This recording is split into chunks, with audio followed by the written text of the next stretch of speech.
The desert does not forgive. A gunshot split the afternoon open like an axe through dry wood. The horse reared. The man in the corral did not flinch, because that sound he had heard before. 5 years ago, on a night he had sworn to bury forever. But the desert does not forget, it only waits.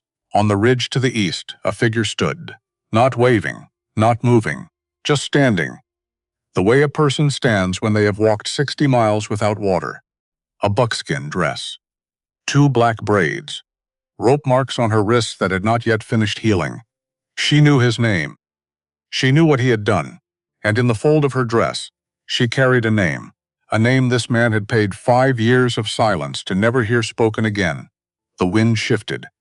Smoke rose from the western cliffs. She opened her mouth. The desert does not forgive. It does not forget either. It simply waits. Patient as stone. Quiet as a grave that hasn't been dug yet. The sun hangs overhead like a judgment, flat and white and indifferent to everything beneath it. The scrub brush doesn't move. The fence posts don't move. Even the shadows seem afraid to shift. Only one thing moves in this landscape: a man and a horse, and the complicated, unspoken negotiation happening between them. Eli Holt stood in the center of his corral with his right hand extended, palm open, fingers loose. Everything about his posture said, "I am not a threat." Everything about his eyes said something else entirely. The sorrel mare, young, copper-bright, with a white blaze running crooked down her nose, circled the far edge of the corral and watched him the way wild things watch anything that stands still too long, with suspicion, with calculation, with the particular wariness of a creature that has been burned before and remembers exactly what fire smells like. Eli understood that. He understood it the way a man understands something that lives in his bones rather than his brain. 5 years he'd been doing this. 5 years of standing in this corral. 5 years of extending his hand to animals that didn't trust him. And waiting, just waiting, for them to decide on their own terms whether he was worth trusting back. The mare's nostrils flared. She caught his scent on the dry air. He let her look. He let her decide. That was the whole thing about trust. You couldn't force it. You could only stand there with your hand out and your heart quiet and hope the other creature was brave enough to close the distance. Eli had learned that the hard way. He'd learned most things the hard way. The ranch wasn't much. He'd built the cabin himself from pine and river stone in the winter of 1878. His hands so clumsy at first, so accustomed to holding a rifle instead of a hammer, that the first wall had to come down twice before it stood straight. The barn leaned slightly east. The fence line ran crooked along the north pasture. 30 acres of scrubland that barely supported 12 horses, and one man who had decided that 12 horses and 30 acres of solitude was exactly what he deserved. No photographs on the walls. No letters on the table. No mirrors anywhere except the small square of polished tin above the wash basin that he used to shave each morning. That ritual he kept, not out of vanity, out of necessity, out of the stubborn human need to look at his own face each day and confirm that he was still there, still present, still technically a person. Most mornings, that was enough, most mornings. The mare took one step toward him, then stopped. Her ears swiveled forward, then back, then forward again. Processing, calculating.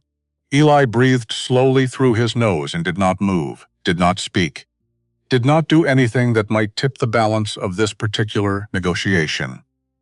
He was good at waiting. 5 years of practice. 5 years of silence and distance, and the simple, endless work of building something from nothing. Will do that to a man. Will strip away all the noise, all the justification, all the careful stories he used to tell himself about duty and orders, and the chain of command that runs from God down through generals, and eventually reaches the man holding the rifle at the bottom. 5 years alone in the desert will show you exactly which stories were true, and which ones were just easier.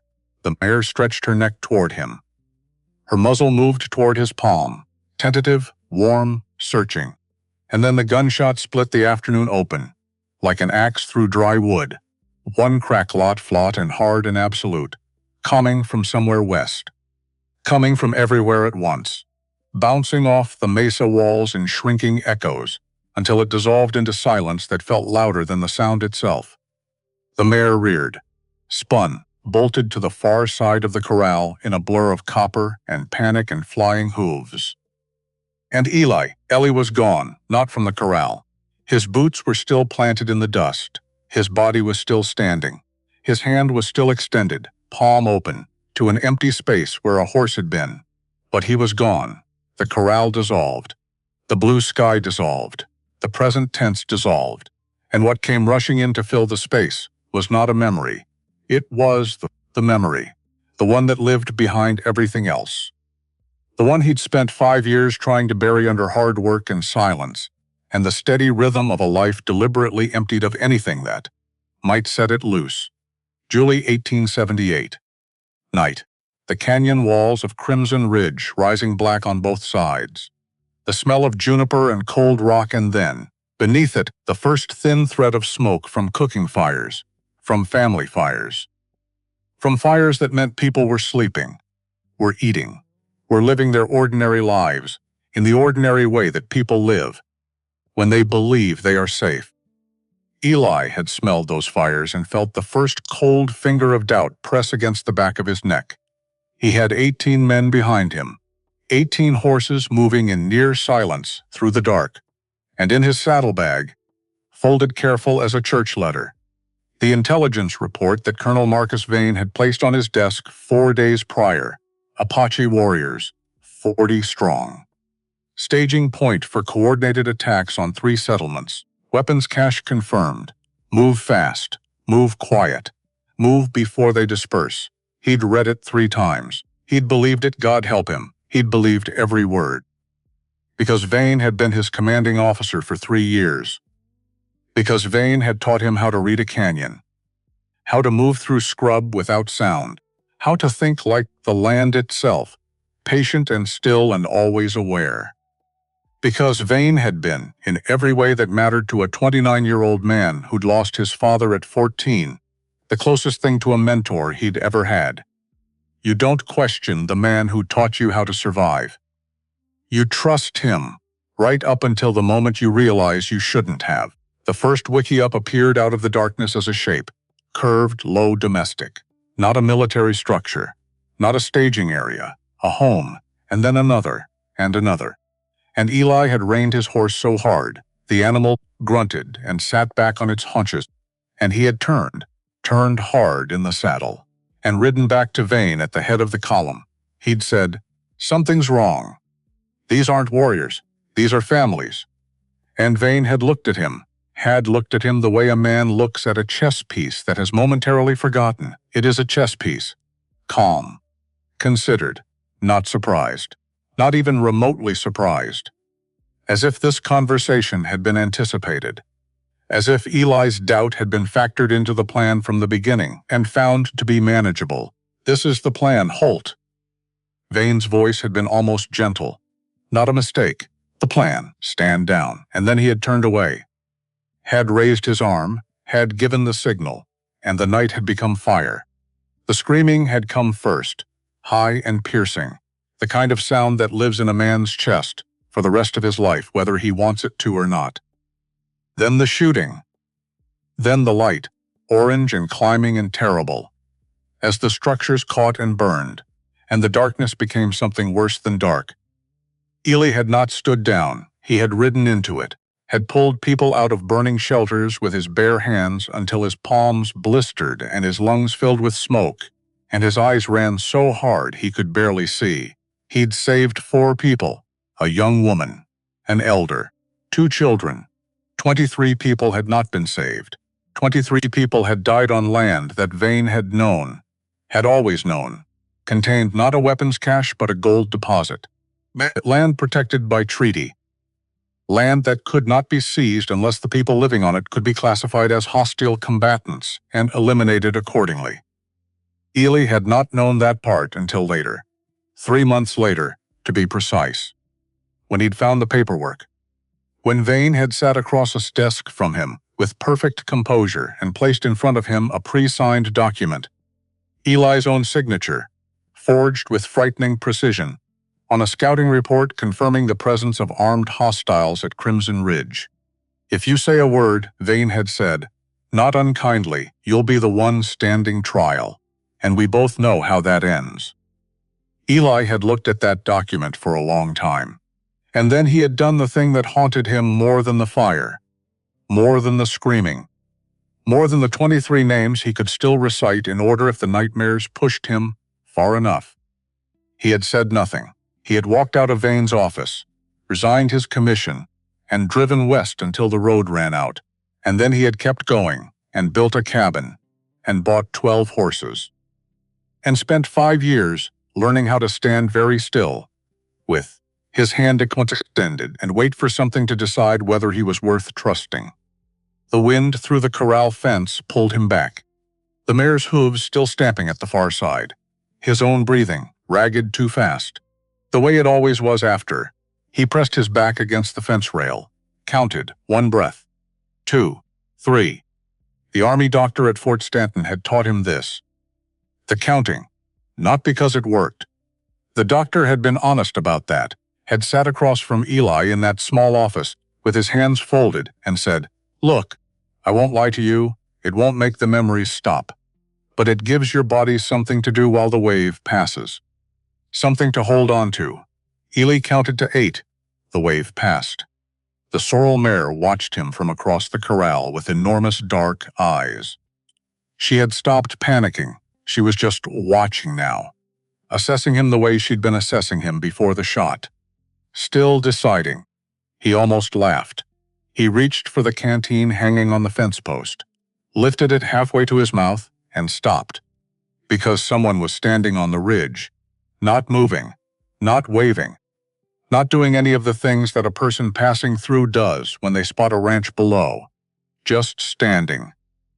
A silhouette against the hard blue sky of late afternoon, maybe 300 yards east, on the lip of the escarpment where the land broke and dropped away. Standing the way you stand when you have been standing there for a while. Standing the way you stand when you are watching something specific.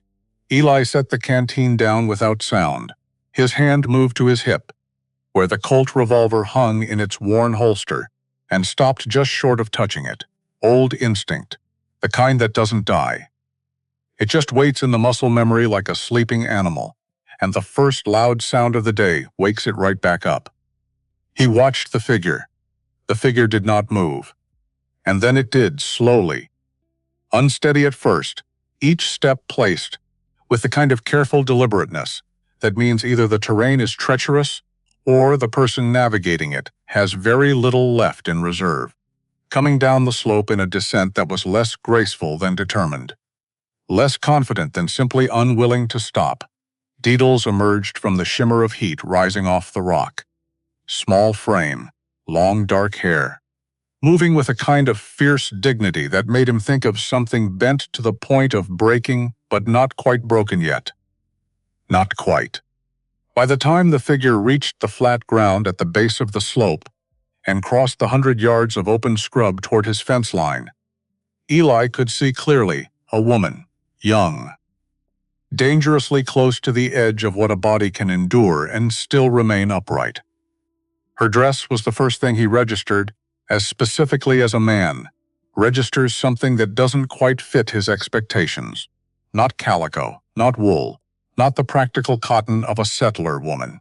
It was Apache, traditional unmistakably, but not pristine ceremonial garments. This was working dress, living dress. A garment that had been worn through seasons and miles, and had the honest wear to prove it. The main body was soft buckskin in a faded earth yellow, the color of desert sand after rain, somewhere between ochre and pale gold, cut modestly to just below the knee in the style of the 1880s Southwest. The leather was old, worked supple by years of use, stitched with sinew along the seams with a precision that spoke of someone who had been taught by someone who knew how. Along both sleeves and the hem, fringe, long buckskin fringe, uneven in places from wear, swaying with each labored step she took, Across her chest, a horizontal band of small turquoise beads in blue-green, the color of water in a place that didn't have much of it. Turquoise at her wrists too, threaded into thin bracelets alongside narrow bands of hammered silver. A necklace, layered strands of silver, worked in the traditional plain Southwest style, heavier pieces alternating with smaller ones, at her throat. Her hair was black and braided into two long plaits, bound at the ends with strips of reddish-brown leather. Both braids fell forward over her shoulders, coated like everything else with the fine pale dust of a desert that does not distinguish between the living and the dead when it settles. She was filthy. She was exhausted. She was walking like someone who had decided to stop calculating how far she had come, or how far she had to go, and had reduced the entire project to step. Just one more, and then another. She reached the fence. She stopped 8 feet away. Her hands, both of them, came up and gripped the top rail of the fence. Not aggressively, just to stay upright. To have something solid in a world that had clearly been offering very little that was solid recently. And she looked at him. Her eyes were dark, the particular dark that holds light differently than lighter eyes. Not absent of light, but holding it differently. The way deep water holds it. Pain in those eyes. Exhaustion. Fear she was working very hard to keep below the surface and only partially succeeding. But underneath all of that, something that did not bend, something that had been pushed and pushed and pushed and had arrived at this fence loss line on this afternoon, not because it had nowhere else to go, but because it had made a calculation, specific and deliberate, that this was the right place to be. She said, "Do you remember me, Cowboy?" Her voice cracked on the first word, just the first one. After that it held. And Eli. Ellie went very still, not the still of a man who is afraid. The still of a man who has just felt something shift in the deep architecture of memory. Something he'd walled off carefully. Something he hadn't let himself look at in 5 years, because looking at it meant looking at everything that surrounded it. He studied her face. Made himself look the way he'd learned to look at terrain. Methodically, without flinching, noting each feature and what it told him. The set of her jaw. The particular angle of her chin when she held it up. The way she braced for whatever was coming. And then, a child's voice cutting through smoke. Small hands, impossibly small, locked around his neck with a grip that left marks on his skin for 3 days after. The weight of one small life pressed against his chest as he ran. His lungs burning, his eyes streaming. The world reduced to heat and sound, and the single consuming need to get this child, this specific child, to the other side of the fire. His heartbeat changed, just like that. Shifted into something faster and heavier that he felt in his throat. "I've seen you," he said. His voice came out rough, lower than he intended, years ago, near the cliffs, north end of the canyon. She didn't look away. "I am the girl you carried out of the fire," she said. "My name is Naya. Naya Red Cloud." The words landed the way an unexpected weight lands. Not with a crash, but with a slow, settling press that rearranges everything beneath it. He moved without thinking. Years of isolation can be compressed in a single moment sometimes. 5 years of careful distance can disappear all at once when something more important than distance presents itself. He came forward, unlatched the gate, stepped through.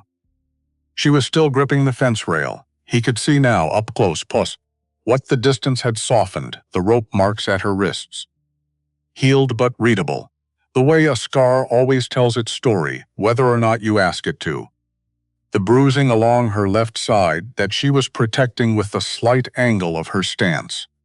A cut along her right calf that had scabbed over clean, but hadn't been cleaned properly, and the dust had found it. She was watching him assess her. She let him. "Can you walk?" he asked. I walked here," she said. "Didn't I?" Not a question. A correction. He almost smiled. "Almost. Come inside," he said. He didn't touch her. Didn't offer his arm the way a man does when he's performing concern rather than feeling it. He just stepped to one side and held the gate and waited. and she came through, slowly, deliberately, without leaning on him or asking for anything, and walked toward the cabin as if she'd already decided what kind of welcome she was going to accept and what kind she was going to refuse. The cabin was spare. He'd built it that way on purpose.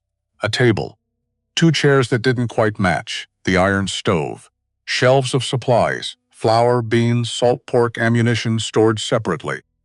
A single cot against the north wall, with a wool blanket folded at the foot.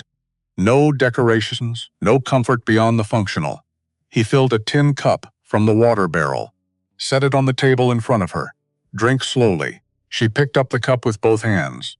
The hands were shaking, not from fear, from pure physical depletion. She drank slowly, and he pulled his kit from the shelf and knelt beside her chair without asking permission and began to look at the cut on her calf. "I'm going to clean this," he said. "All right," she said. He worked quietly. The army had given him a particular efficiency he both resented and was grateful for. The ability to assess injury, to prioritize, to do what needed doing, without adding drama to a situation that already had enough. The cut was clean. The rope marks were healing. The ribs would take care of themselves if she rested. He didn't ask yet, didn't push. Let her drink and let her breathe and let the immediate crisis of a body, pushed past its limits, begin to ease before he asked her to use her mind. She set the cup down, looked at him. "Thank you," she said. "For not turning me away." Something tightened in his chest. "Why did you come here?" he asked, specifically. "How did you know where to find me?" "I didn't," she said. "I knew the direction you rode that night. I knew the shape of the hills you moved toward. I knew if you were still alive, you would have gone somewhere quiet. Somewhere without people." She paused. The cup turned slowly in her hands. "It took me a long time to find quiet places that fit that description. This one," she glanced toward the window, at the empty miles of scrub and mesa beyond it. "It was quiet for a moment." "What happened to you?" he said. After. The pause before she answered was long enough to hold several smaller silences inside it. "After the fighting, my people scattered," she said. "Some of those who survived blamed me. Said I had brought bad luck. Said I should have died with the others." She said this without visible emotion. The way a person reports something they have processed so many times it has become fact rather than wound.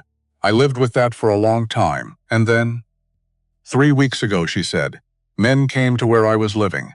A small group near Mesa Springs. They came at night." Her grip on the cup tightened fractionally. "Their leader, he knew about Crimson Ridge. He knew I had survived. He said he couldn't leave witnesses. The air in the cabin changed, not the temperature, not the light. Something less measurable than either of those things. Something that had to do with the particular quality of stillness that enters a room when a name is about to be spoken that will rearrange everything. His name," Eli said, flat, not a question. Already knowing it was going to cost him something, whatever name came next. "Colonel Marcus Vane," she said. There it was. Eli's hand, the one holding the folded cloth he'd been using to clean her wound, stopped moving, just stopped. He set the cloth down on the table with the careful deliberateness of a man doing something precise with hands that are not, at this moment, entirely reliable. She watched him. "You know that name," she said. Still not a question. She was very good at not asking things as questions when she already knew the answer. Eli stood, moved to the window, looked out at the scrub and the mesa and the late afternoon light, pressing everything flat and gold and enormous. He stood there for a while. "I was his scout," he said finally, "at Crimson Ridge. The night of the raid, I was under his command. He gave me intelligence, a report, official documents, signed and verified. Said your people were warriors. Said there was a weapons cache. Said it was a military target." He stopped. Started again. "I believed him," he said. "I had worked with him for 3 years. I trusted him the way." He paused. Something moving across his face that wasn't quite anger and wasn't quite grief, but was in the territory between them. The way a young man trusts a man who has taught him everything he thinks he knows. You led them there. Naya said yes, and then you tried to stop it. He turned to look at her, and then I tried to stop it, he said. Too late. She was watching him with an expression he couldn't read easily. Not accusation. Not absolution. Something more complicated than either. Something that came from having had a long time to think about a thing from multiple angles. I saved 4 people, he said. You, 3 others. The elder died 2 days later from burns. He heard his own voice flatten as he said it. The way it always flattened when he said these particular facts, as if flatness was the only container that could hold them without spilling. 23 people died. The silence between them was not comfortable. But it was honest, and sometimes honest silence is the only kind worth sitting in. My father, Naya said quietly, before he died. He told me something. She looked down at her hands on the cup. He said the man who carried me out had kind eyes. He said I should remember that not all people are the same. Ellie said nothing. You were deceived, she said. That doesn't change what happened. No, she said. But it changes what you do next. He looked at her for a long moment. And then, because there was no point anymore in the carefully maintained fiction that this conversation was anything other than what it was, he sat down in the other chair, the one across the table, and he told her the rest of it. All of it, the part he hadn't told anyone. How he'd ridden back to Vane in the middle of the attack and said, "This is wrong. These are families. Give the order to stop." And how Vane had looked at him, not surprised, specifically not surprised, and said those words that had lived in Eli's chest like a splinter ever since. This is the plan, Holt. Not a mistake. The plan. How he'd understood in that moment completely, and suddenly, and with the specific clarity of a man watching the ground drop away beneath his feet. That the intelligence report had been fabricated. That there were no warriors. That there never had been. That he had been chosen as the instrument of this specific crime, precisely because he was good at his job. Because the presence of the best scout in the regiment, at the front of the column, gave the whole thing the appearance of a legitimate military operation. He had been the cover story. He had been used.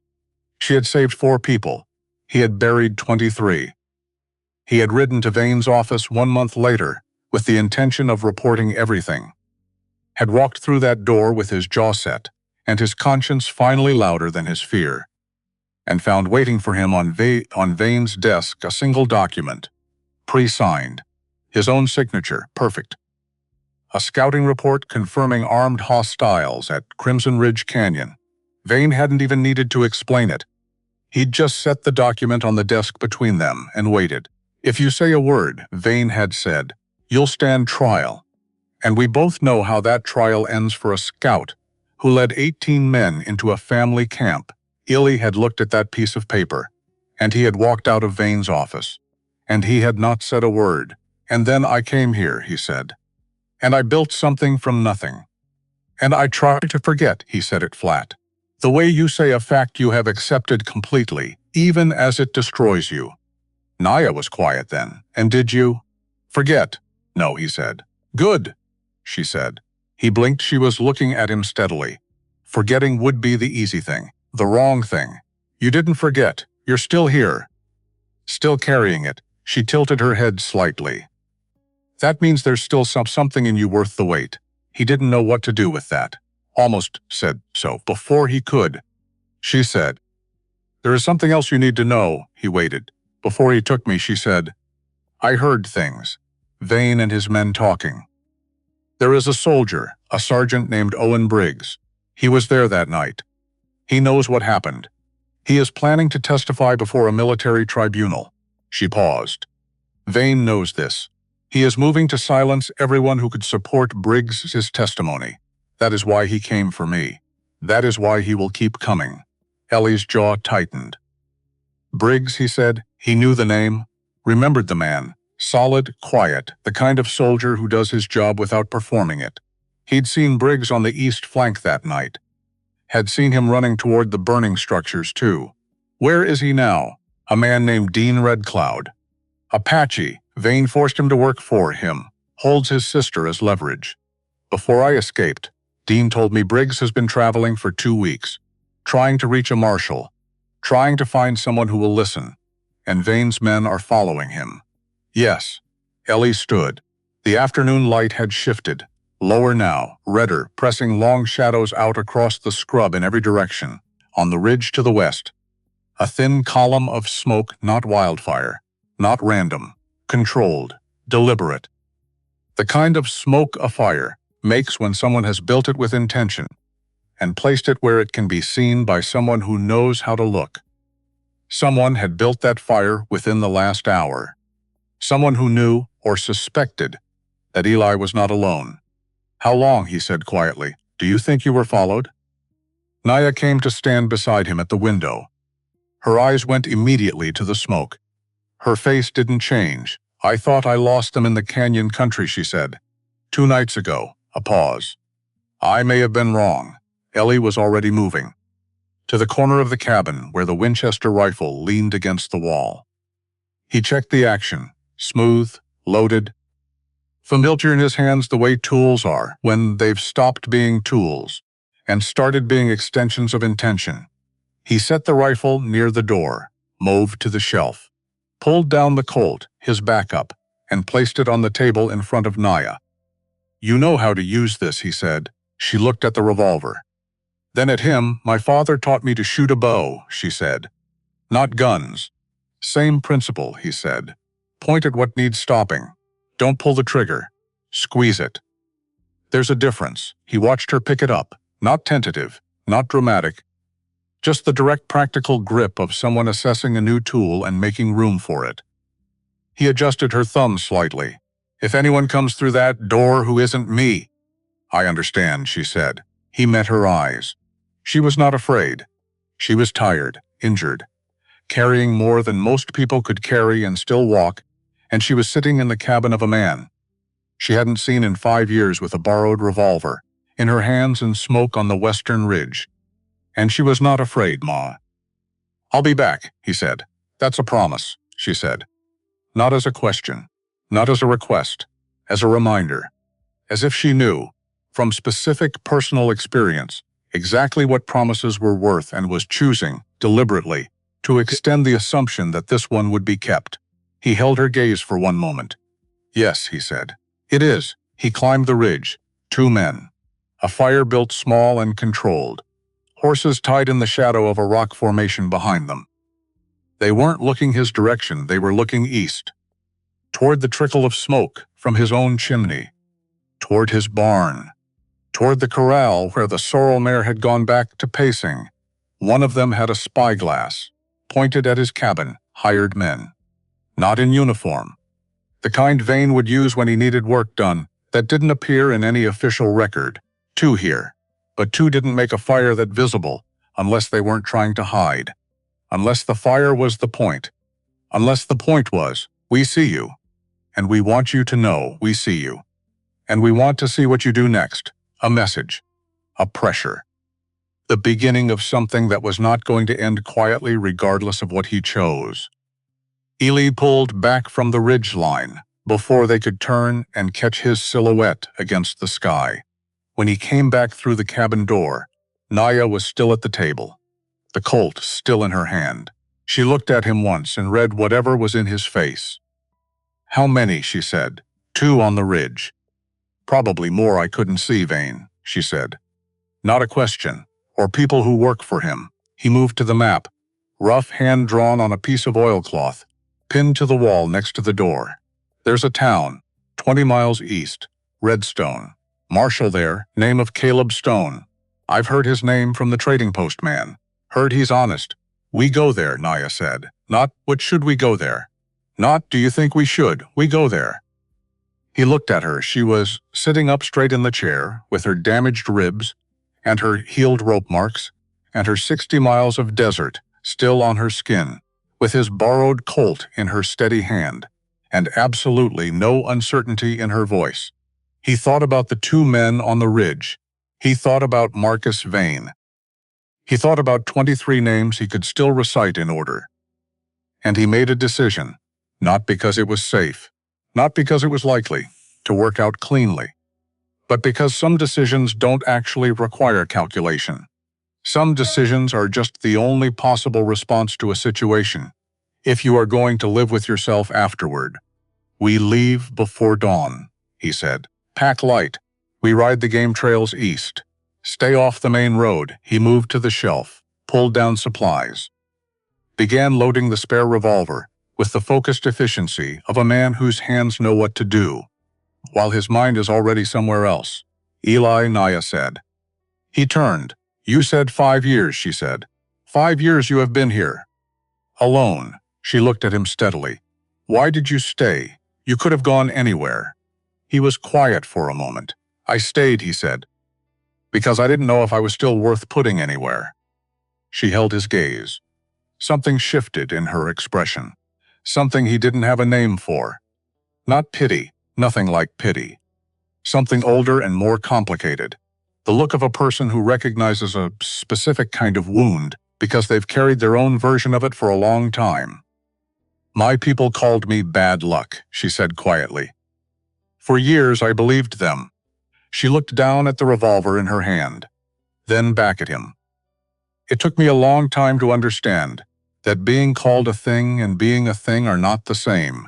He looked at her. She looked at him. The desert wind moved against the cabin walls. The sorrel mare called, once from the corral, low and impatient. Outside, the last of the afternoon light was pulling back toward the horizon, leaving everything in the particular amber quiet that comes just before dark. Sleep if you can, I said. I'll keep watch. We move at first light. He checked the Winchester one more time. Settled into the chair by the door with the rifle across his knees. And for the first time in 5 years, the silence in the cabin felt like something other than emptiness. It felt like the beginning of something, which was either the most hopeful thing he'd felt in a very long time, or the most dangerous, possibly both. He'd known those two things to travel together. He kept watch. The night came down over the desert slow and enormous and indifferent to everything beneath it. And somewhere on the western ridge, the fire was still burning. They left before the desert woke up, which is saying something, because the desert wakes up early, before the birds, before the light. There is a moment, maybe 20 minutes before true dawn, when the darkness shifts from black to something closer to blue, when the air goes from cold to merely cool, when everything that was hiding in the night begins making quiet decisions about whether to stay hidden or come forward. Illy had that timing memorized. He'd learned it 5 years ago and practiced it every morning since, not on purpose, not as a discipline. Just because a man who doesn't sleep well learns the night in a different way than men who do. This morning the silence was the wrong kind. He saddled the gelding in the dark without lantern, moved by feel and memory.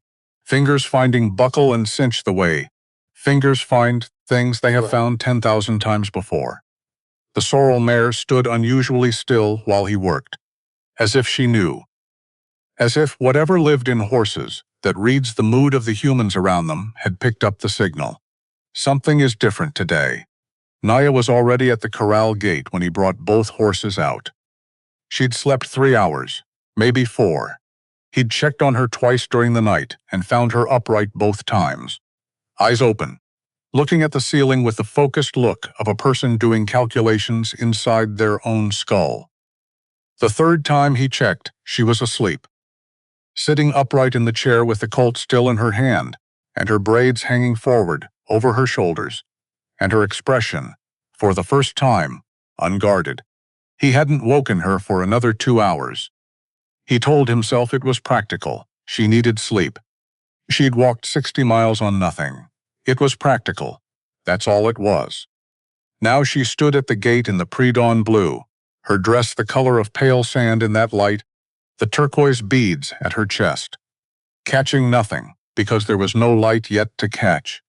Her 2 braids over her shoulders, the red-brown leather bindings at the ends just visible in the dark. She looked at the sorrel mare. The sorrel mare looked at her. Something passed between them that Eli couldn't quite categorize. "She's half broken," he said. "Still learning. We'll understand each other," Naya said. And then she was up. No hesitation. No mounting block. One fluid motion. The kind that doesn't come from lessons but from a childhood, where a horse was not a luxury or a tool but simply the way the world moved. The sorrel mare didn't flinch. Right they rode east. Game trails. Dry creek beds. The narrow cuts between rock formations that only appeared on maps if you'd made the maps yourself and knew what to look for. Eli rode ahead and Naya followed. And what kept striking him, at intervals, when he glanced back, was the way she rode. Not the technical competence of it. The something else underneath. The particular way she moved with the horse rather than on it. The way her weight shifted before the terrain required it, as if she and the animal were already having a conversation he could see, but not hear.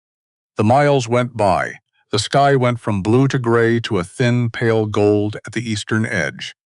And somewhere in the middle of all of that, without either of them deciding to, they started talking. Not about Vane. Not about Crimson Ridge. Just talking. Naya asked why he'd become a scout. He said, "My father was a tracker. Before he died. I watched him read ground the way other men read print. Seemed like the most useful thing a person could do," she said. "Useful," he said. "Yes," she said. "Not the word I would have chosen," he said. "What word would you have chosen?" She was quiet a moment. "Connected," she said. "To know how to read the land is to be connected to it. To hear what it says. Not useful. Essential." He thought about that for about half a mile. "My father would have said the same thing," he said finally. "If he'd had the words for it." Naya looked at him sidelong. "What happened to him, fever?" 1865. I was 14, and after, he paused. I was on my own. Figured out pretty quickly that useful was easier to be than essential. Useful gets you fed. Useful gets you work. Useful is something you can measure. Essential, he stopped. Essential just sounds like something you'll eventually fail to be. Naya said nothing for a moment. Then, "My father died at Crimson Ridge," said plainly, without accusation, just a fact placed between them, the way you place a stone down somewhere it needs to be put. Ellie felt that land. Felt it the way you feel, something you deserve to feel, and have been braced for, and it still manages to knock the breath out of you. "Your brothers too," he said. Yes, the trail narrowed. They rode single file for a while. When it widened again and Naya came up beside him, her expression was the same as it had been. Not closed, not angry. Just present. "I am not telling you so you will feel worse," she said. "You already feel worse than anyone should. I can see it." She looked at the horizon ahead of them. "I am telling you because you deserve to know who sat at your table last night. Who you are riding next to right now." She paused. "I am not a stranger, Eli Holt. I am the consequence of a choice that was made for you. And I am also, because those two things can exist at the same time, the person who watched you run into a fire and carry out anyone you could reach." He rode with that for a while. The horse's hooves on dry earth.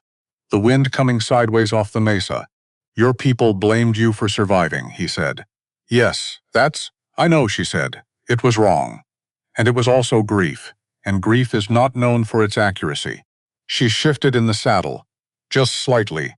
Just enough that he noticed the wince she was trying not to make. Her ribs. "I lived with it. I found a small group near Mesa Springs. We kept to ourselves. I had 3 years of something close to quiet." She paused. "And then Vane's men came. And now you're here. And now I'm here." He looked at her. She was looking straight ahead. And he thought, for no reason he could immediately explain, and several reasons he could, that whatever came next, whatever Redstone held, whatever Vane was planning, the thing he was least willing to do was put her back in the position of running alone. He didn't say that. He filed it, and they rode on toward Redstone as the sun finally committed to rising, and the desert turned from gold to white, and the day began in earnest. Redstone sat in a shallow valley between two mesas, like something that had been placed there by accident, and then stayed because nobody had gotten around to moving it. Maybe 200 residents, a main street of packed dirt and weathered board fronts, general store, a church with a crooked steeple, a hotel that had seen better decades, a marshal's office with iron bars on the windows that looked like they meant business.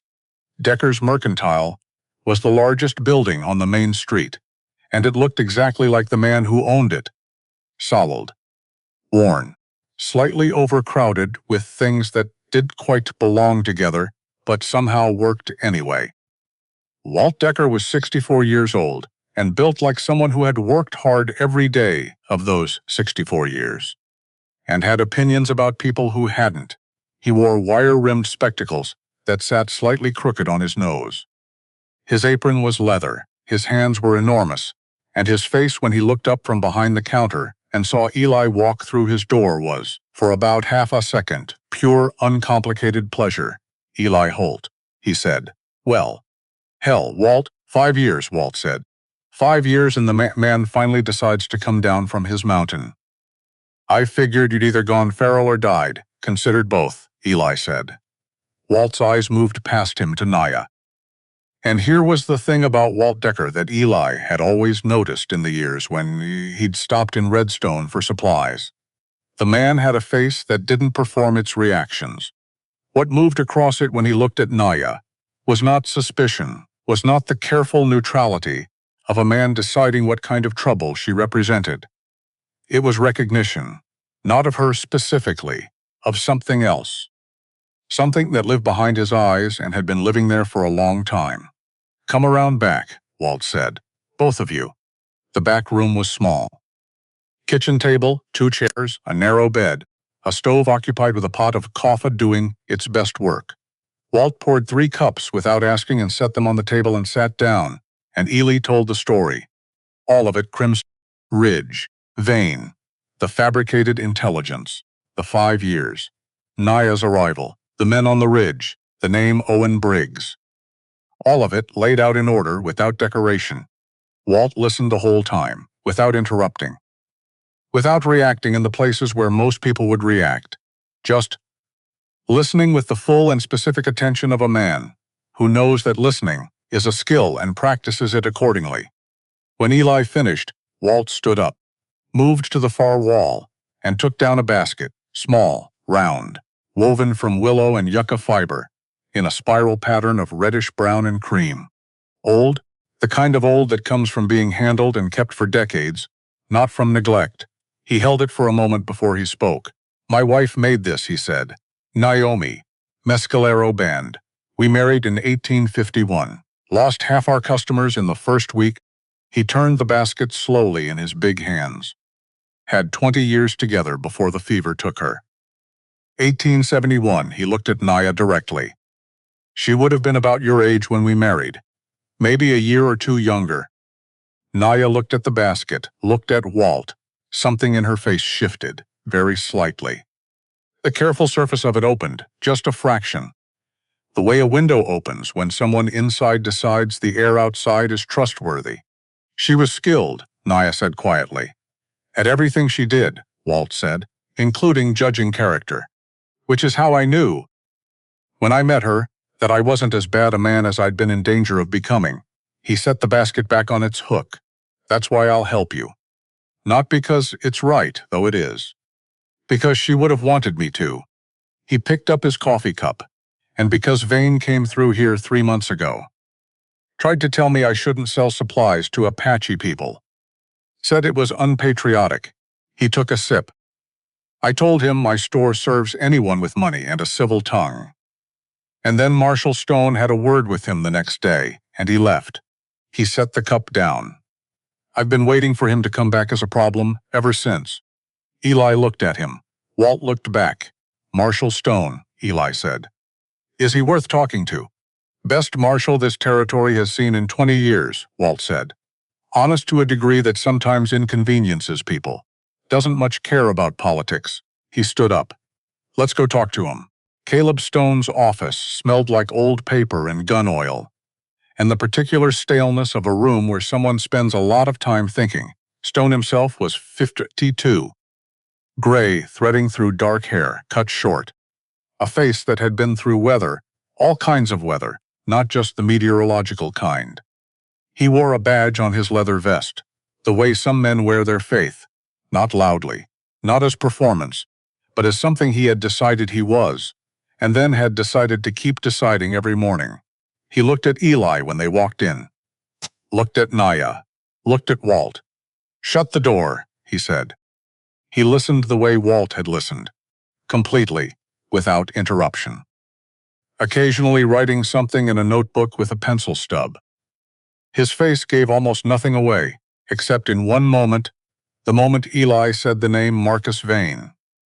When something moved through his expression that was gone before it fully arrived, but left its impression anyway. When Eli finished, Stone set the pencil down, said, "That's a serious set of accusations against a decorated officer," said, "I believe you," and then reached into the bottom drawer of his desk and pulled out a folder tied with a leather cord.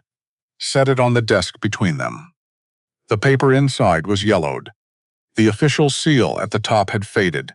Court-martial proceeding. Fort Union, Colorado Territory. 1873, the name on the document. Caleb Stone, Lieutenant. He let them read it. 10 years ago, Stone said. Vane was a captain at Fort Union. Ordered me to lead a raid on a Ute village. I scouted ahead. Families, no weapons, no threat. I refused the order. He folded his hands. He had me court-martialed for insubordination. Dishonorably discharged. Took me 8 years to clear my name. He looked at the folder. He made colonel while I was fighting paperwork, silence in the office. I have been waiting 10 years, Stone said, for evidence I could actually use. And I need witnesses. More than 2. He looked at Eli. Ellie looked back. There may be another, Eli said. A sergeant named Owen Briggs. Was at Crimson Ridge. Naya says he's been moving toward a marshal for 2 weeks. The door opened, without a knock. A man stepped in, left arm in a cloth sling. Jaw bruised purple-green along the left side. Lip split and recently. Moving with the careful deliberateness of a body that has taken damage and is still taking orders from a mind that has not agreed to stop. He looked at Stone. Marshal Stone. He said, "My name is Sergeant Owen Briggs. I am here to make a formal statement against Colonel Marcus Vane. War crimes, premeditated murder, falsification of military intelligence documents." He paused, breathed, "And I have proof." The room went very quiet. Briggs reached inside his coat with his good arm. Withdrew an envelope, leather, sealed, the kind made to survive being carried through rough country for extended periods. He set it on Stone's desk. Stone opened it. Inside, a single folded document, handwritten, old ink, slightly faded but legible. The handwriting of someone who had been trained in a precise military script and was using it under pressure. A scouting report for Crimson Ridge Canyon. Dated July 1878. Written by Vane's adjutant. Name, rank, and unit clearly identified at the top. It described a peaceful Apache encampment. Estimated 40 to 50 residents, predominantly women, children, and elders. No weapons cache observed. No evidence of planned military action. Recommended status, civilian settlement, treaty protected. The opposite of everything Eli had been shown. Stone read it once, write it again, set it down. Looked at Eli. "Where did you get this?" Eli said to Briggs. Briggs sat down in the offered chair, slowly, his ribs clearly unhappy about it. Vane's desk. August of 78, a month after Crimson Ridge. I was delivering papers and the folder was open. I saw it. He looked at his hands. I took it. Didn't know why exactly. Reflex. Something told me it mattered. He was quiet a moment. I buried it in a tin box under the floorboards of my quarters. Carried it with me every post since. 8 different assignments. 5 years, why come forward now? Stone said. Briggs looked at Naya, then back at Stone. Because 3 weeks ago I heard Vane's men took an Apache woman near Mesa Springs. Heard she was a survivor from Crimson Ridge. He stopped. I understood then that he was cleaning up. that anyone who could support testimony against him was now a target. He met Stone's eyes. And I decided that if I let that happen, if I stayed quiet one more day, I was no longer a man who had made a mistake. I was a man who had made a choice. The words settled into the room like something physical. Eli felt Naya beside him. Didn't look at her. Didn't need to. Stone stood. "I need volunteers," he said, armed. "Willing to ride against men who are not going to come quietly." He looked at Walt. "And I need them today." Vane's holding a girl named Iris Redcloud at a camp 15 miles north. 2 Ravens Canyon. She's 17 and she's leverage. We cannot move on Vane without first getting her out. Walt was already putting on his hat. "Give me an hour," Walt said. He was back in 40 minutes, which was not an hour. But nobody complained, because he brought with him 14 people who had apparently been waiting, consciously or not, for exactly this kind of request. Harlan Pruitt, a rancher with a face like hammered leather, who said simply, "If Vane took a 17-year-old girl, I don't need another reason." Edna Morrow, 58, who ran the boarding house on the east end of Main Street and brought a shotgun and a bag of biscuits, and said nothing that needed to be said, because the shotgun said it. A blacksmith. 2 farmers. A retired territorial surveyor named August Bellard, who produced from memory a detailed sketch of 2 Ravens Canyon that he said he'd surveyed in 1879.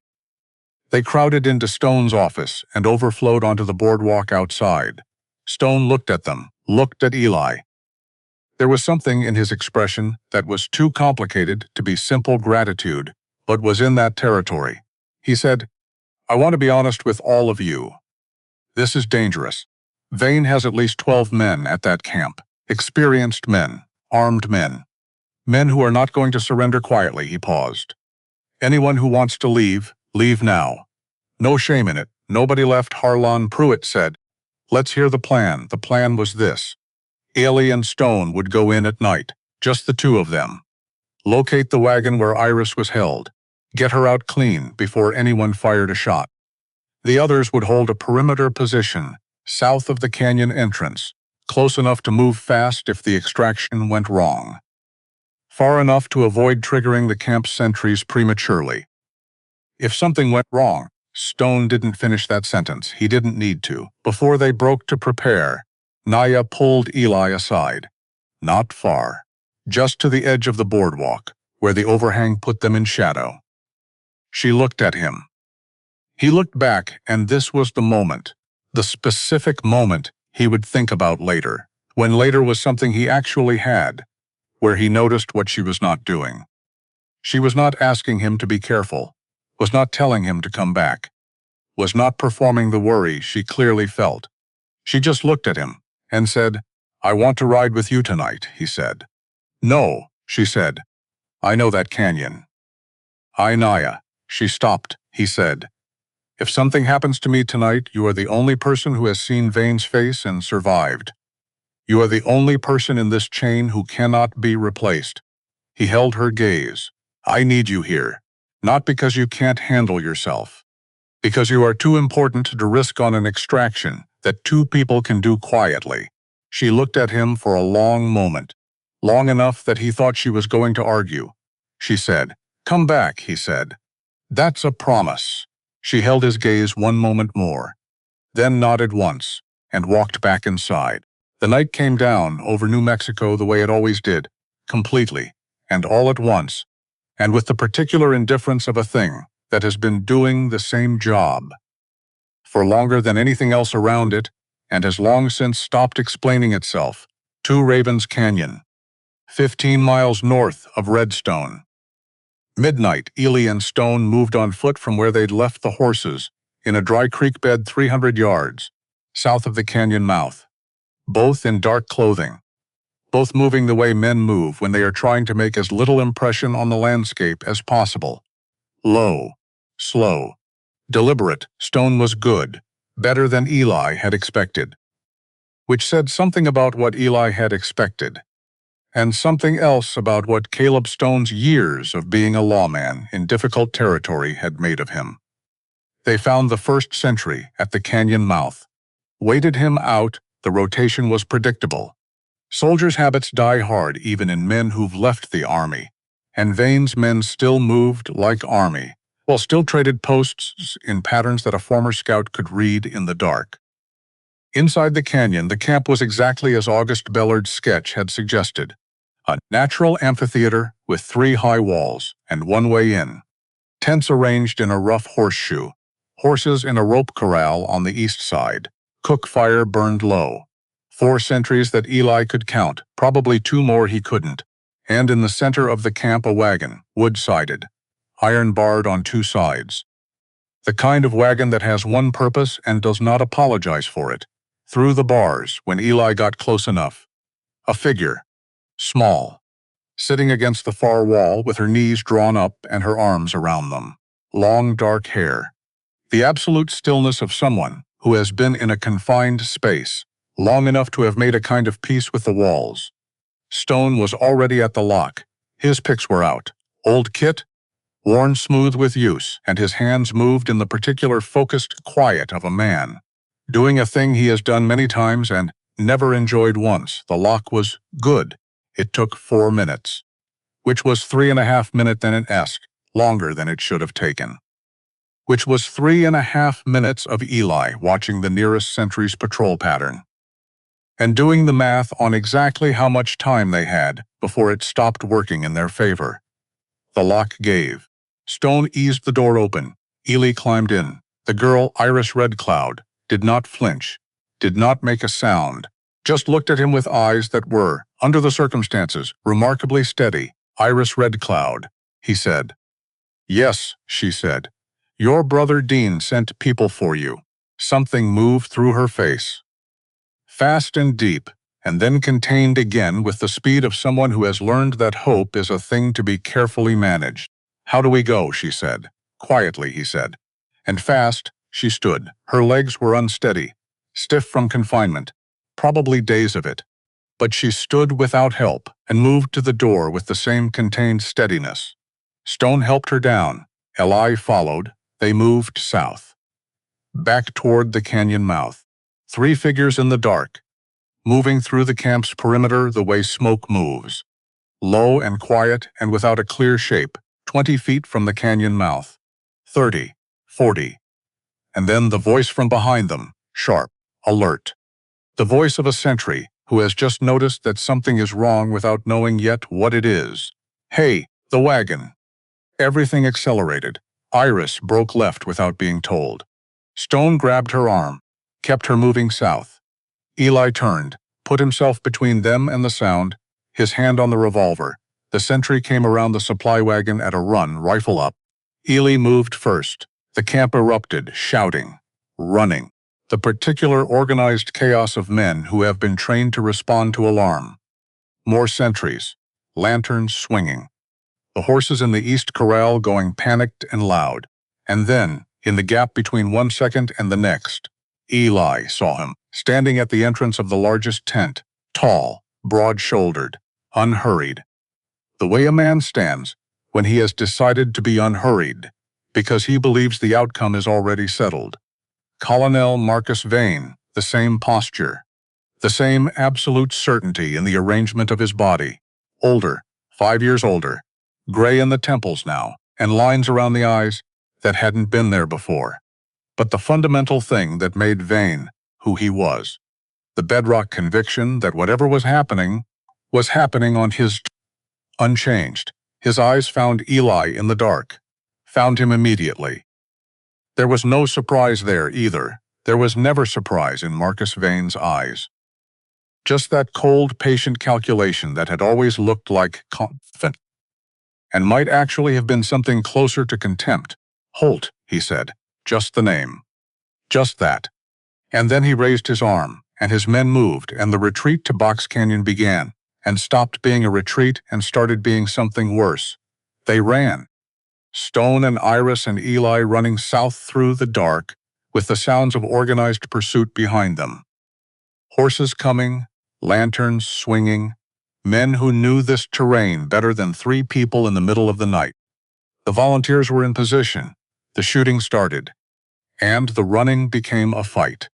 And the fight became the chaos of a narrow canyon in the dark, with too many people, and too much at stake, and no clean choices left among any of them. Harlan Pruitt took a bullet in the shoulder and didn't stop moving. Edna Morrow, shotgun in hand, held a position behind a boulder and delivered 2 shots in succession that created a specific and immediate problem for 2 of Vane's riders. Walt Decker stood in the middle of a situation that most 64-year-old general store owners will never be in and did not flinch. And Naya was not where Eli had left her, because of course she wasn't. She was 40 feet and inside the canyon, with Iroas Red Cloud at her back, and her borrowed Colt in her hand, and the particular stillness of a person who has stopped calculating and is simply responding with everything they have to what is directly in front of them. One of Vane's riders broke through the defensive line, fast, direct, heading straight for the 2 women, and Eli saw it happening and was not close enough and ran. He was not close enough, he ran anyway. The rider raised his gun, stepped in front of Iris. Ellie hit her from the left side, threw his full weight between her and the line of fire, and felt the bullet catch him. Left side, below the ribs, not through and through. Something that hit and stayed and announced itself as fire. The ground, hard, his cheek against the cold rock of the canyon floor, his side. Okay, not okay. Something between those 2 things. He had been shot before, knew the immediate shock of it, knew that the first 30 seconds after were not reliable data. Breathing, still happening, painful, but functional movement, arms responding, legs responding. And above him, Naya, standing, not over him in the crouched protective way of someone frightened. Standing over him in the way of someone who has processed the situation and reached a conclusion and is implementing that conclusion with her whole body. The Colt came up. Steady. She fired once, the rider went down. She looked down at Eli, and the expression on her face. He would carry that expression for the rest of his life. Not in a soft, sentimental way, in the way that certain images print themselves into a person whether or not they have permission. Because it was not one thing. It was not relief or anger or love or grief. It was all of those things arranged in a way that only made sense together, and only in that moment, and only on the face of a person who has decided, somewhere deep and permanent, that this particular man is not allowed to die. Don't you dare, she said. Still here, he said. Good, she said, and turned back to the fight, because it wasn't over. He got up. It required a commitment he felt in his teeth, but he got up. Stone was beside him, blood on his sleeve, grazed, not serious, but close enough. We have to hold the mouth, Stone said. I know, Eli said. Vane was coming. Lee could hear it in the new sound from the canyon entrance. More horses. More men. The organized fury of a man who has lost something he intended to keep and is not accustomed to that feeling. They had until dawn. Maybe less. Stone gathered everyone in the center of the canyon, counted. 2 wounded, neither critical. 15 people still standing. Ammunition lower than it should be. He stood in front of them in the dark and said what needed to be said. Vane will attack again at first light. We are outnumbered. Outgunned, he paused. Before we left Redstone, I sent a telegraph to Fort Grant. Requested federal assistance. If they received it and acted on it, help might come by late morning. Another pause. I do not know if they received it. I do not know if they acted, Harlan Pruitt said, from behind a boulder where he was pressing cloth to his shoulder. So we hold, Stone said. Nobody moved. Nobody left.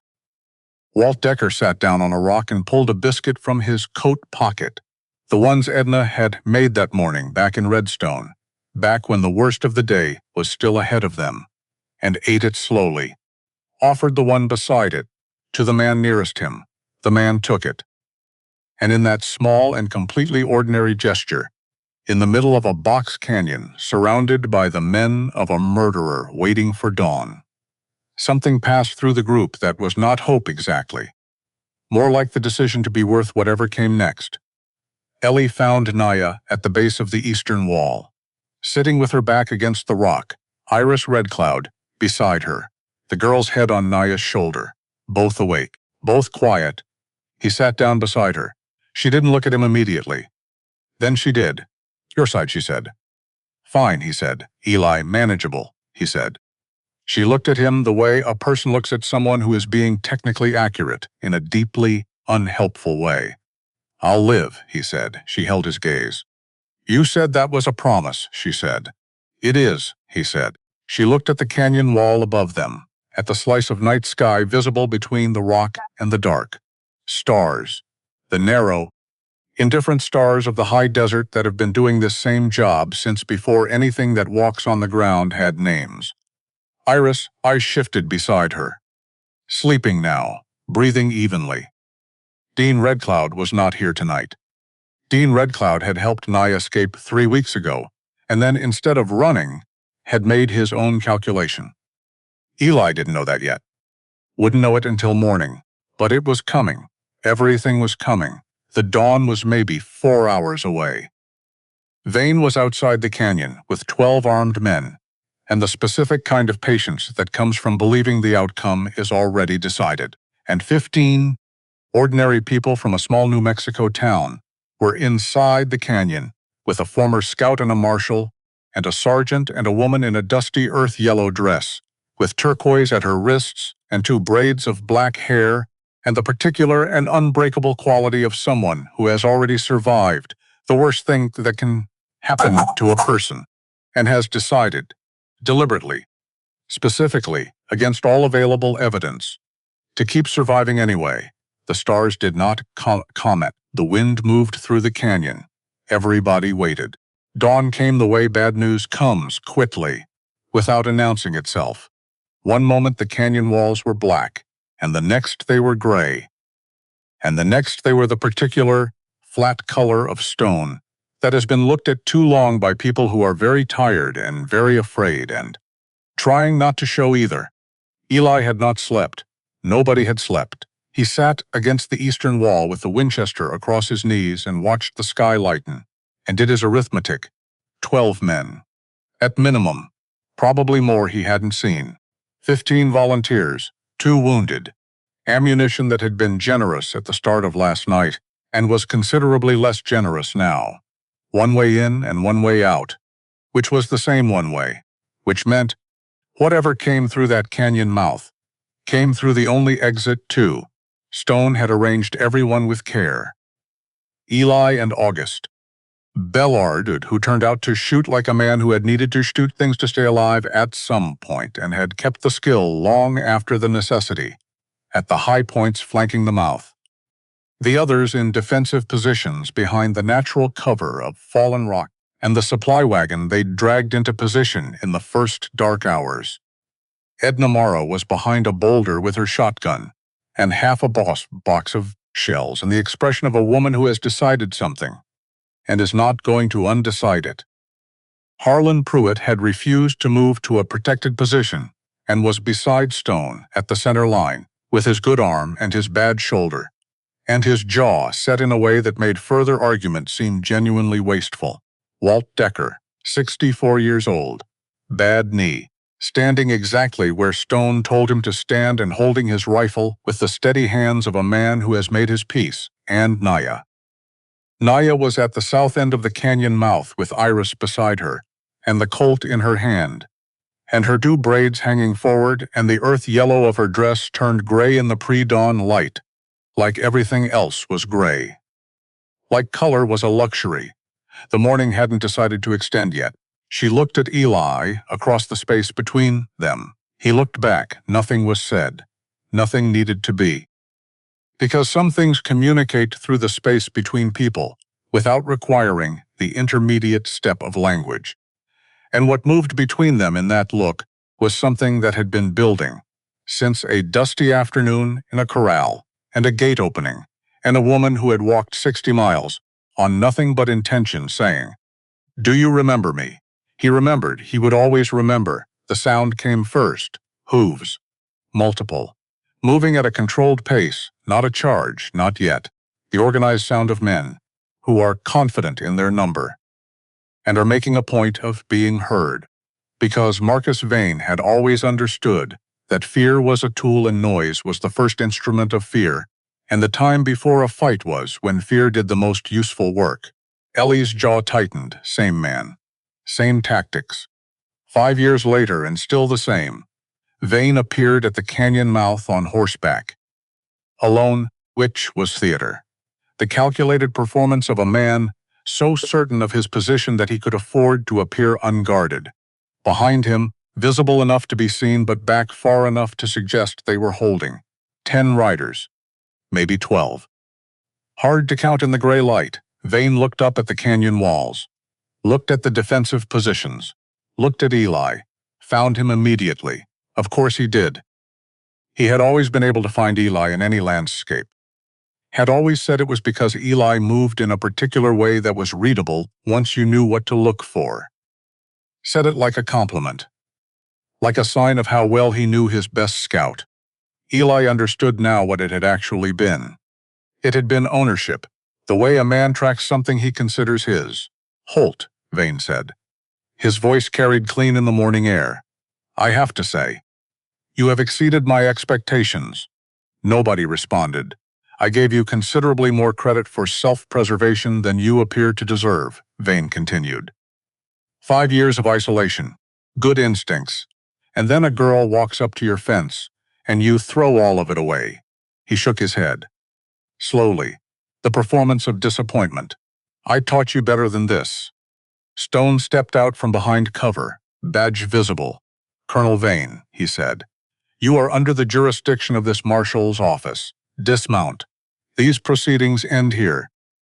Vane looked at Stone the way a man looks at something that is technically present, but not relevant to his current calculation. "Marshal," he said, "you have no warrant, no federal authority, no army backing." He glanced at the volunteers behind the defensive line, and what appears to be a collection of shopkeepers and farmers who had a very unpleasant evening. Walt Decker, from behind his boulder, said, "I'm a shopkeeper." A pause. "And I'm still here," Walt said. Something shifted fractionally in Vane's expression. "Just fractionally. You have until I finish this sentence to put down your weapons," Vane said. After that, Stone said, "You are still under arrest." Vane raised his arm, and everything broke open at once. The riders came fast. Not from the front, from the sides. 2 who had climbed the canyon walls in the night were firing down from above. The main group drove hard through the mouth with the organized momentum of men who had done this before and expected it to be over quickly. It was not over quickly. Ellie fired from the high point and kept firing. The Winchester was warm in his hands inside 2 minutes. August Bellard on the other flank was a revelation, methodical, unhurried, making every shot count with the patience of a man who had once surveyed land for a living and understood that measurement was everything. Edna Morrow's shotgun spoke twice in rapid succession, then twice more. The riders who had expected to drive through a line of frightened civilians found instead a line of frightened people who had decided that frightened was not the same as finished. Harlan Pruitt, one arm, was shouting something that was probably instructions and possibly profanity, and at a certain volume level became indistinguishable from either. And then one broke through, one rider, fast, direct. The gap in the line where the defensive position had thinned when August shifted his angle.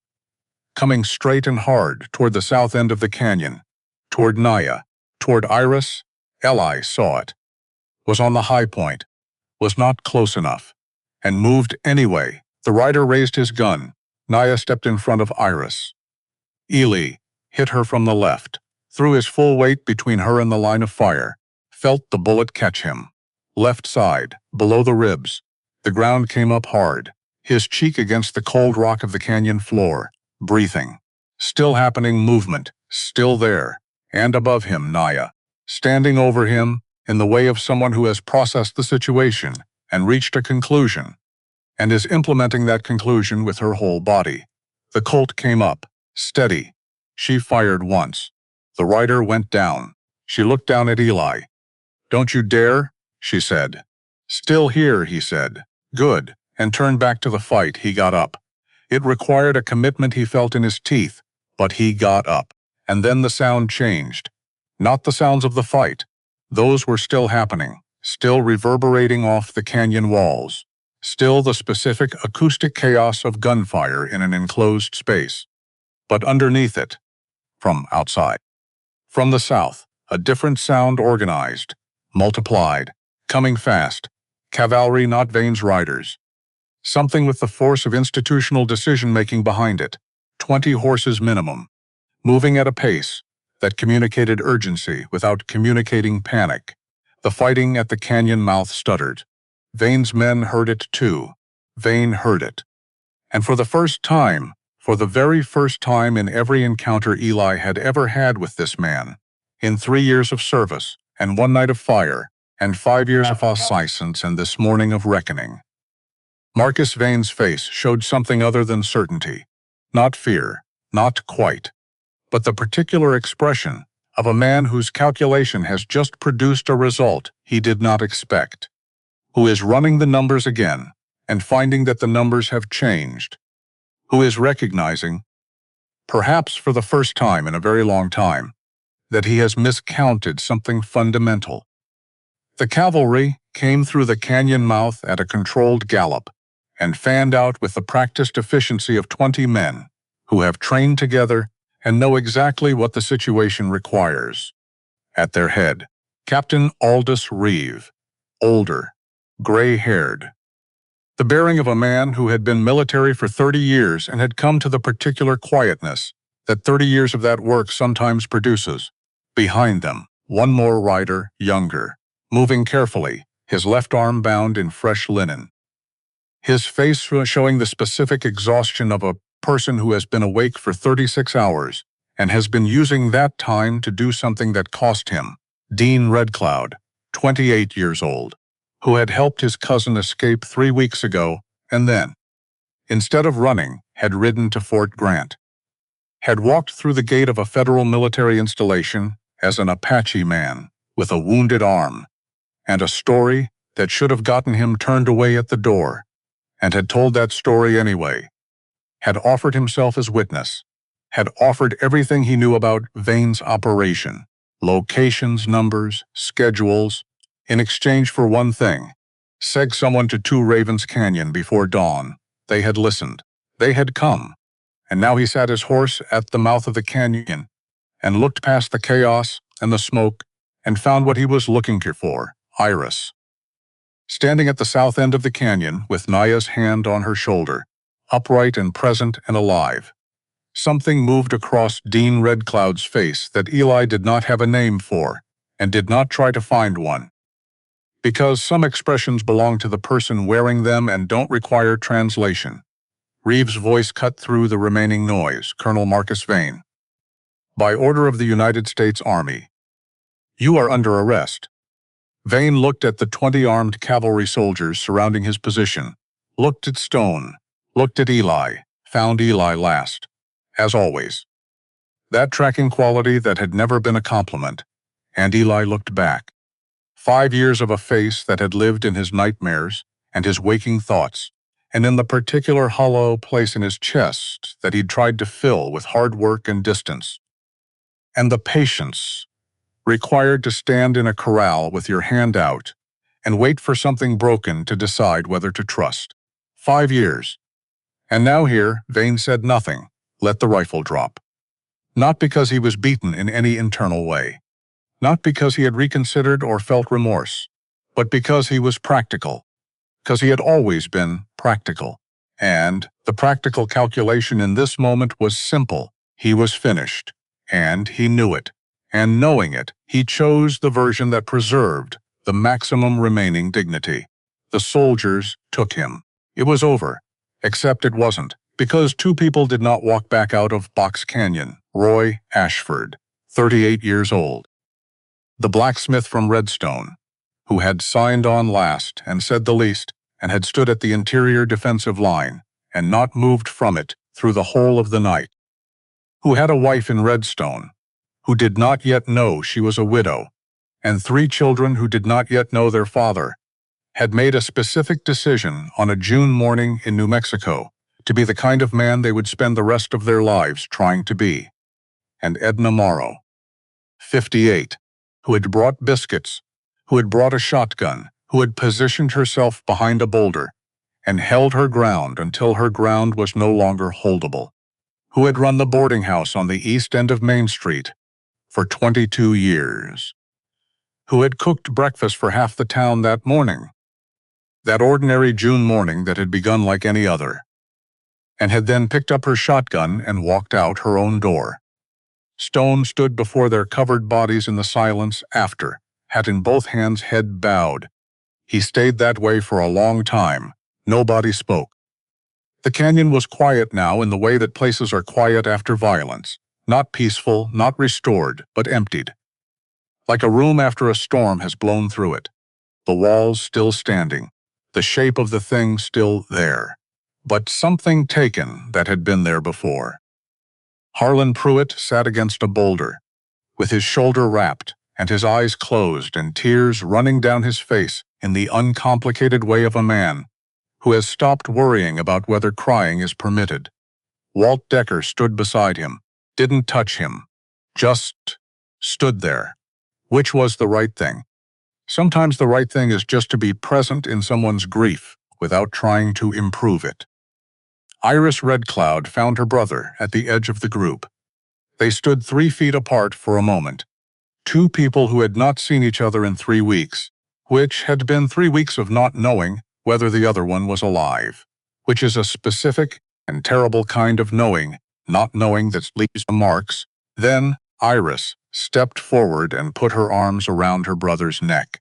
And Dean Red Cloud, who had ridden to Fort Grant and made his bargain and been awake for 36/6, and had just seen his sister alive on the other side of everything, stood in the morning sun of a canyon in New Mexico and held on.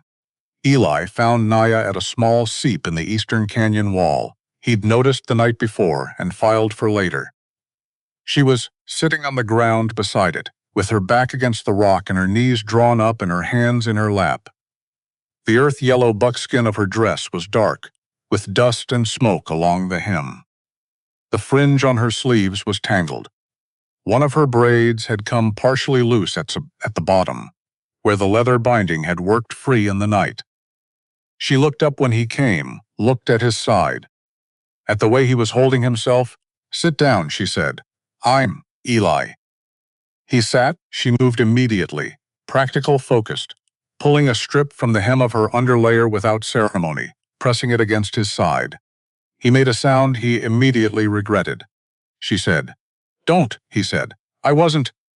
"You were about to say you're fine." He closed his mouth.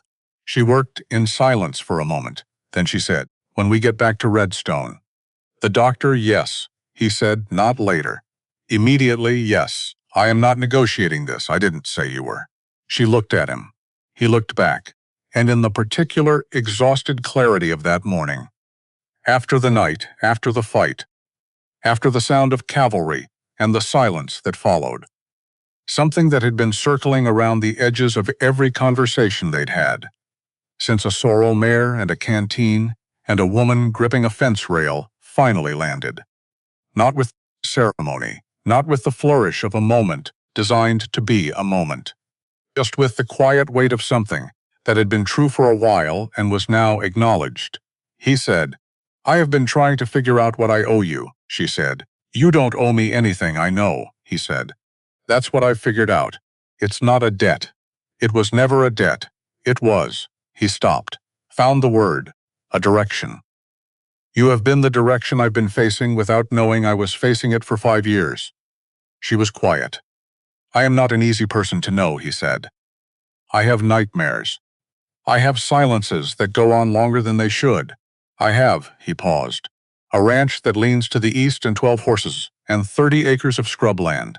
I have no home," she said, "no people who will claim me. An excellent ability to walk 60 miles on nothing." And apparently, she looked at the Colt still in her hand. "I can shoot, you can shoot," he agreed. She almost smiled. He almost smiled back. She said, "I would like to build something real," he said. "So would I." She pressed the cloth firmer against his side and he made the sound again, and she did not apologize for it. And neither of them smiled, but it was close. Very close. The ride back to Redstone took the whole of the morning, the wounded in wagons, the soldiers as escort. Vane in restraints on a cavalry horse at the center of the column, no longer performing, no longer the man who stood at the canyon mouth in the dawn and made speeches about self-preservation. Just a man. Just a man in chains on a horse in the morning sun, with the specific diminishment that comes when the structures a person has built around themselves finally come down and what's left is only the person. Smaller than the structure, always smaller. Redstone had come to the street, all of it. The whole 200 residents of a small New Mexico town that had sent 15 of its East people out into the desert, and was counting them back in now with the specific quality of attention the communities give to this particular accounting. The children were at the front of the crowd, because children always are. The elders at the back. The ones in between arranged by whatever brought them out. Worry, solidarity, the particular pull of a town that has sent some of its own into danger and is finding out now how many came home. 2 did not. When that became clear, when the covered shapes on the 2 wagons were seen and counted, the sound that went through the crowd was the sound that crowds make when they are feeling something too large for individual voices. Not crying, not silence. Something between Clara Ashford, Roy's wife, stood at the edge of the crowd with her 3 children around her and her face, doing the thing that faces do when they are receiving information the heart already knows, but the mind hasn't yet allowed. Stone went to her, said something too quiet for anyone else to hear. She nodded once, put her hand on her son's shoulder, and stood there, with the specific and terrible grace of a woman who has just become something she did not choose to become, and is choosing, in the first minute of it, to remain upright. Vane was taken to the marshal's office and secured. Within a week, federal marshals arrived from Santa Fe. Within 2, a military escort transferred him to Fort Grant for court-martial proceedings. The trial was in September, 3 months after Box Canyon. 3 months in which Redstone put itself back together the way small towns do, quietly, incrementally, with the particular combination of grief and practicality that comes from a community that cannot afford to stop moving but does not pretend. The moving is the same as before. Briggs testified for 8 hours. Not 8 consecutive hours. They broke twice, once for water. Once because the presiding officer needed to clear the room when the nature of the fabricated intelligence report became fully apparent, and several of the senior officers present needed a moment that was not on the record. Stone testified, Naya testified. She stood before the military tribunal, in the earth-yellow buckskin dress, the fringe on her sleeves, the turquoise at her wrists, her 2 braids over her shoulders, the dust of the journey there still on her boots, because she had not cleaned them and did not intend to.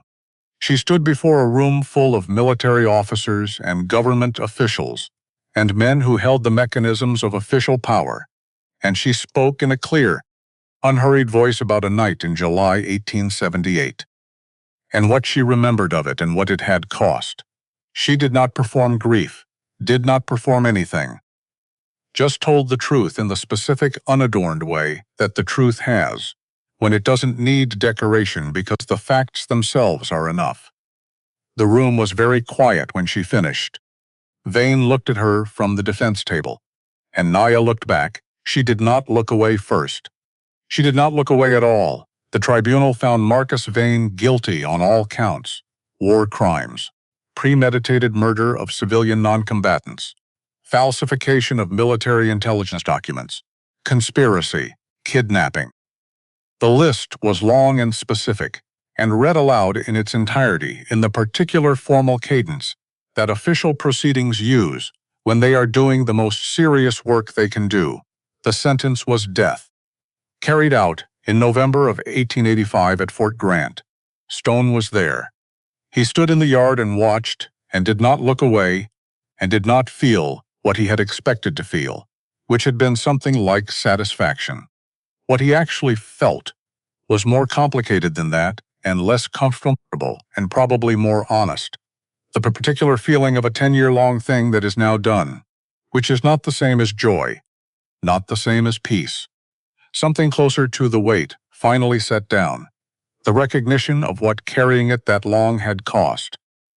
The complicated aftermath of a reckoning that had been right and necessary, and that had still required the deaths of Roy Ashford and Edna Morrow to arrive at. He carried that. He expected to carry it a long time. He was right.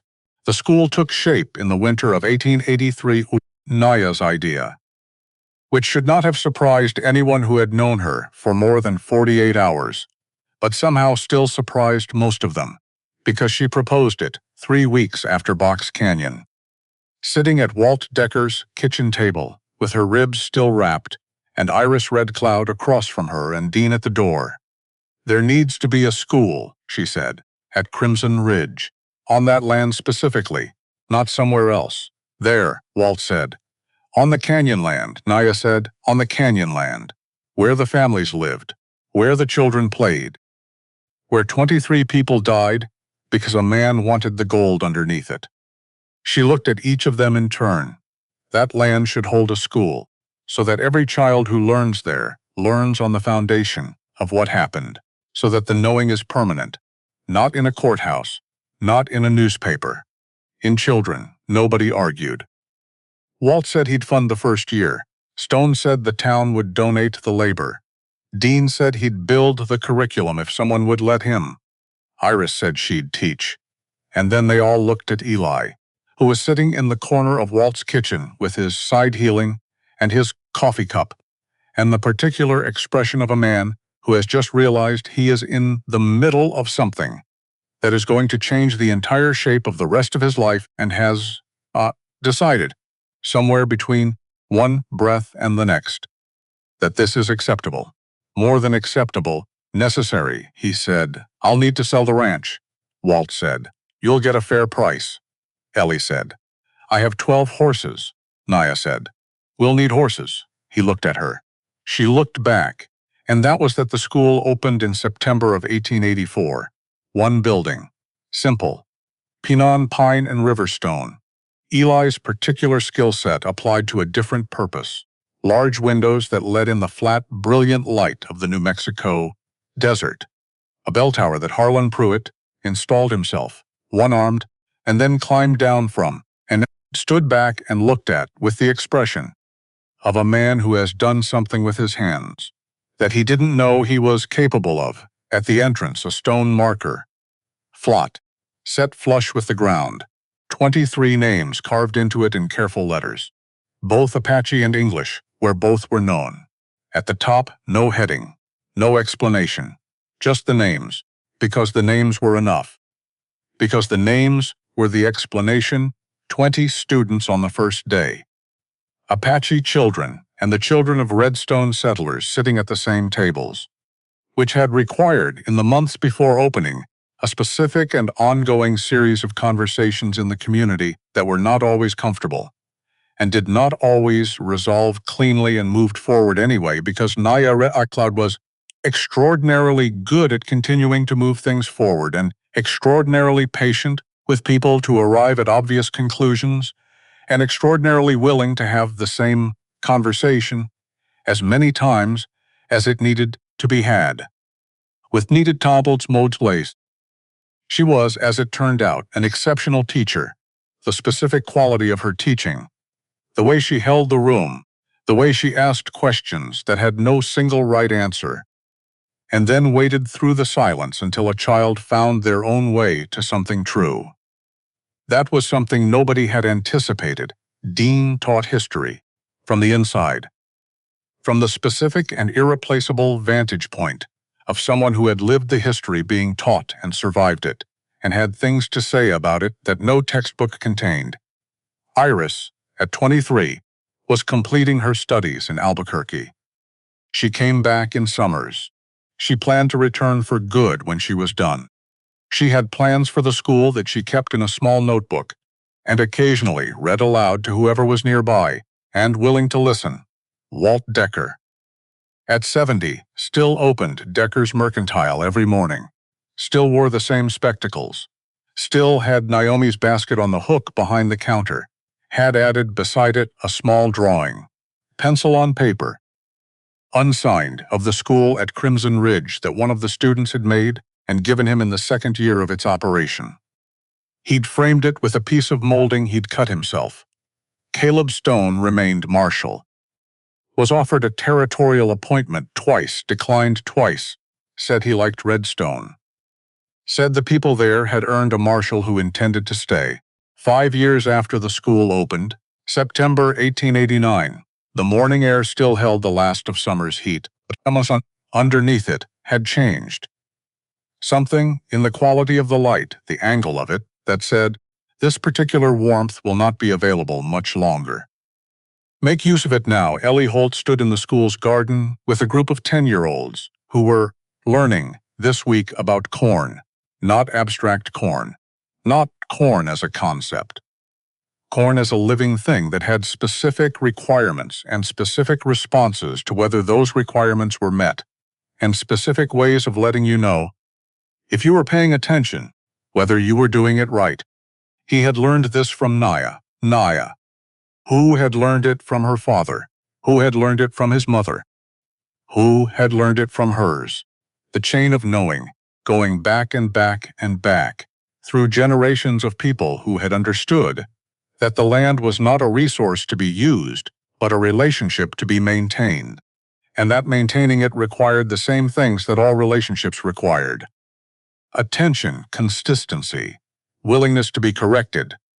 Mr. Holt, a girl of 10, with her father's red hair and her mother's serious eyes, holding a small plant in both hands with the careful grip of someone who understands that small things require careful gripping. Yes, he said. This one isn't doing well. He crouched beside her, looked at the plant. She was right. It was the same plant, the same soil, the same water as its neighbors. But something had not taken. Something in the relationship between this particular seed and this particular ground had not quite aligned. You're right, he said. What do? We move it, he said. Try different ground. Some things need a different place to grow than where they started. She considered this with the gravity of a 10-year-old who takes information seriously. Will it survive the move? If we're careful, he said. Yes. The door of the school building opened. Naya came out. She carried their daughter on her hip. Grace, 3 years old, with her mother's dark eyes and her father's chin, and an opinion about everything that she communicated in 2 languages with equal fluency. And no apparent awareness that this was exceptional. Grace saw Eli, reached for him with both arms, in the total and unambiguous way of small children, who have not yet learned to qualify their affections. Papa, he stood, took her, held her up in the way that made her laugh, up high. The sky behind her head, the whole enormous desert sky of New Mexico going on, forever in every direction. She laughed. That sound, he had not known before Grace, that a sound could do that to a person, could cut right through everything, through the scar tissue and the careful walls and the 5 years of deliberate emptiness, and reach something that had apparently survived all of it. Waiting, patient as stone, patient as a mare in a corral watching a man stand still and deciding whether he was worth trusting. Naya stood beside him. He lowered Grace, who immediately communicated her desire to investigate the corn and was set down, and went directly to the girl with red hair and introduced herself in Apache. The girl looked uncertain. Grace looked encouraging. They worked it out. The governor's letter came this morning, Naya said. Walt mentioned it, Santa Fe. Next month. He wants to discuss expanding the model. Ellie looked at the school building, at the marker at the entrance, at the 23 names in the stone. More schools, he said. More schools, she said. He was quiet a moment. We go, he said. But we bring students. We let them speak for themselves. Let the governor hear it directly. Naya looked at him. Something moved through her expression that was partly amusement and partly something else. Something warmer and less categorizable. You have become political, she said. I have become tired, he said, of watching good things fail. Because the wrong people tell them, she almost laughed. He felt it. The almost of it. That evening, after the students had gone home, and the garden was quiet, and Grace was asleep inside, with Walt reading to her from a book he held too far away from his face because he needed stronger spectacles and refused to admit it, Eli and Naya stood at the marker. The evening light came in low and red and warm, the way it comes in late September in the high desert, painting the stone in shades that the carved names seem almost illuminated from within. He read them. All 23, he always read them all, not fast, not as ritual or obligation, one at a time. Each one a person who had been alive and warm and specific, and had become ashes on a July night in 1878 so that Marcus Vane could file a mining claim. He read them all. And then he stood there in the red evening light with his wife beside him, and his daughter asleep at inside, and the school building at his back and 23 names in the stone at his feet. I cannot pay this back, he said. His voice came out low and steady. A statement, not a complaint. Just the plain truth of it. No, Naya said, I know. But you are paying forward, she said, which is different. And which is, I think, what they would have wanted, not to be repaid. To be continued, she was quiet a moment. Then, my father used to say that a person's true name is not the one they are given, but the one their actions write over time. The one that accumulates. She looked at the stone. His name is there. And now his name is also here, in this school. In these children, in Dean and Iris, and in the curriculum that Dean built, because my father would have wanted that exact thing. She looked at Eli. You helped write that. All of it, he was quiet, looked at the stone, looked at her. Naya Red Cloud's name was carved into the lower right corner of the marker. Not among the 23 who had died. Below them, separate, with a different designation, founder, survivor, teacher. She had not been there when they carved it. Had come back from a supply run to find it done, and had stood in front of it for a long time without speaking, while Dean and Iris and Walt and Stone watched from a respectful distance, and Eli stood beside her and said nothing, because nothing was the right thing to say. She had finally touched the letters with 2 fingers, taken a breath, said, very quietly, he would have liked this, and then walked back inside to prepare tomorrow's lesson. Now she looked at it in the red evening light, and her expression was not grief exactly, not joy exactly, something that held both without contradiction. The particular expression of a person who has come far enough from the worst thing to be able to see what it made possible without pretending it was worth the cost. Both true at the same time. The way most important things are. A coyote called from somewhere in the hills once, then quiet. The wind moved through the garden, rustling the corn leaves, the ones that had taken and the one that would need to be moved tomorrow, which would probably survive the move and grow well in different ground, as Eli's had said, if they were careful. Grace called from inside, not distressed, just awake, just wanting. They would go in a moment, but first this evening light, and this red stone, and these 23 names, and the accumulated weight of everything it had taken to get here. The fire and the silence, and the 60 miles of desert, and the night in Box Canyon, and the winter of building, and the slow, specific, daily work of making something from the rubble of what had been broken. First this, Eli's hand found Naya's. She did not look at him. He did not look at her. They both looked at the stone. And the light went on doing what light does in the desert, in September, painting everything in colors so warm and brief and unrepeatable that the only response is to be completely present in them, which is its own kind of grace, which is its own kind of promise, the only kind worth making, the kind you keep.